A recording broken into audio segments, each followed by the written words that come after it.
रुक कर लेते हैं, जहां पर मेरठ के रोहटा रोड गगन विहार में पूज्य श्री नीलकंठ गुरु दरबार और श्री आशुतोष मृत्युंजय मंदिर में हनुमान जन्मोत्सव का आयोजन किया गया।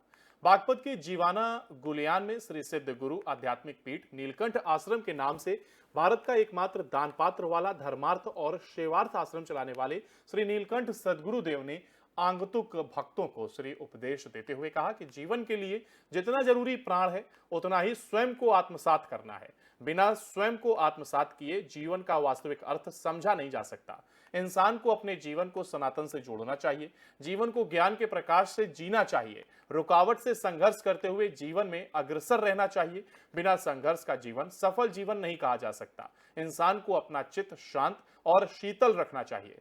तथ्य हितहीन बातों को सुनकर व्यक्ति को अपना धैर्य नहीं खोना चाहिए। इस दौरान श्री हनुमान शोभा यात्रा का भी आयोजन किया गया, जिसमें छोटे छोटे बच्चों ने श्री हनुमान का रूप धारण कर मन लुभावने नृत्य किए।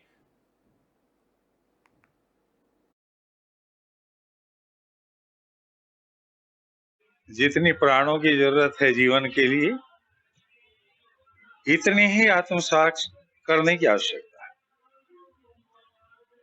इसके बगैर जीवन का न ही अर्थ समझा जाएगा, न ही जीवन को जीवन की तरह जिया जाएगा।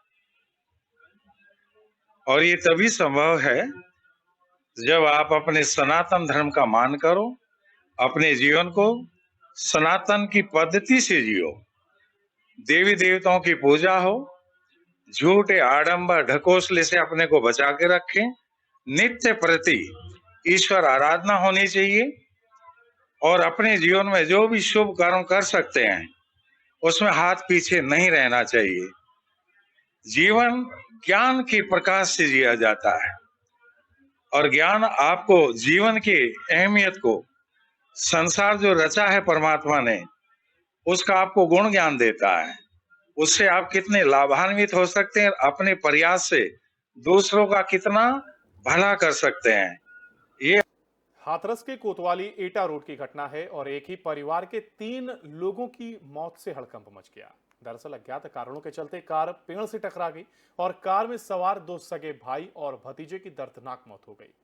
एटा के शादी समारोह से वापस लौट रहे परिवार के साथ यह सड़क हादसा हो गया और परिवार के 3 लोगों की मौत हो गई, जिसके बाद सूचना पर पहुंची पुलिस ने तीनों के शवों का पोस्टमार्टम करने के लिए भेजा है और पुलिस सड़क दुर्घटना में हुई मौत के कारणों का भी पता लगा रही है।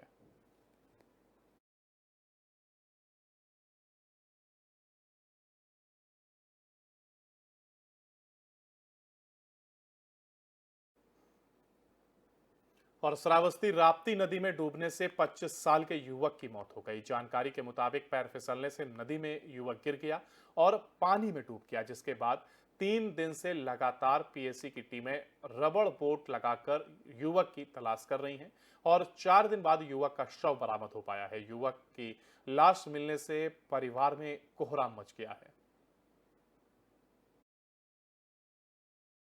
अब मैं सुबह सुबह उठा, मैं इधर उधर ढूंढ रहा था तो सुबह देखा, सुबह आकर के हमारे गांव के बगल में आम का पेड़ लगा है नदी के किनारे, वहीं पे बांस की कोठी थी, उसी में जाकर के लाश फंसी मिली। तो लाश आपने बाहर निकाला, आपने पहचान करी कि वो हाँ आपका साहब, भाई वो है? हमारा ही भाई है।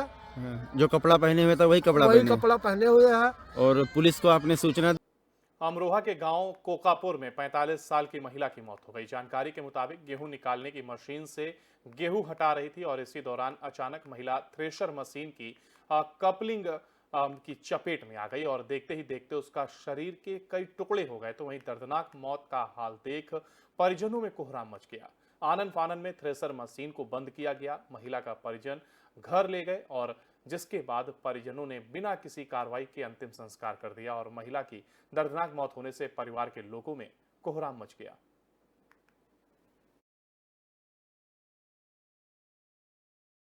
कार किया है और महिला की मौत हो गई थी। आपको बता दें कि थ्रेसर की चपेट में आने से महिला की यह मौत हुई है। आपको बता दें कि काम चल रहा है लगातार और गेहूं की फसल जहां पर एक तरफ तैयार है तो वहीं जो लेबर हैं, किसान हैं, ये वहाँ खेतों में इस समय मजदूरी करते हुए देखे जाते हैं और ऐसे में कोकापुर में ये 45 साल की महिला की मौत की एक खबर सामने आई है, जहां पर गेहूं निकालने की मशीन से गेहूं हटा रही थी और इसी दौरान अचानक महिला थ्रेसर जो मशीन होती है उसकी कपलिंग की चपेट में आ गई और देखते ही देखते उसका शरीर के कई टुकड़े हो गए। तो वहीं दर्दनाक मौत का हाल देख परिजनों में कोहराम मच गया। फिलहाल आनन फानन में थ्रेशर मशीन को बंद किया गया। महिला के परिजन महिला को घर लेकर आए, जिसके बाद परिजनों ने बिना किसी कार्रवाई के अंतिम संस्कार कर दिया है। हालांकि दर्दनाक मौत होने से परिवार के लोगों में कोहराम मच गया। हम गेहूँ निकाल रहे थे, तीनों बाप बेटा थे और हमारी मम्मी थी। मम्मी गेहूँ डाल रही थी, हम पूरी फेंक रहे थे।